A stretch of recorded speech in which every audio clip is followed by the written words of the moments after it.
Hey guys, how's it going? How to hide photos on iPhone. So first of all, go ahead to your browser, and basically if you want to hide photos on your iPhone, open the photos on your phone and then find the pics or the videos that you want to hide.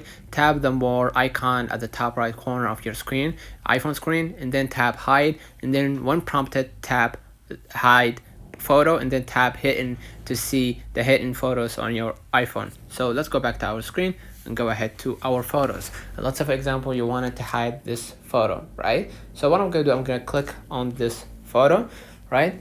And what I'm gonna do next, I'm gonna just go ahead and click the three dots at the top right, and you're gonna be able right here to see hide, and when prompted you're gonna be able to see to double click or double make sure that you want to hide this photo. So I'm gonna just click hide photo, and if you want to find it you can just go back to your albums, scroll a little bit down, and you're gonna see the hidden, and you're gonna be able to see the hidden photos. So let me know in the comments if this video helped you.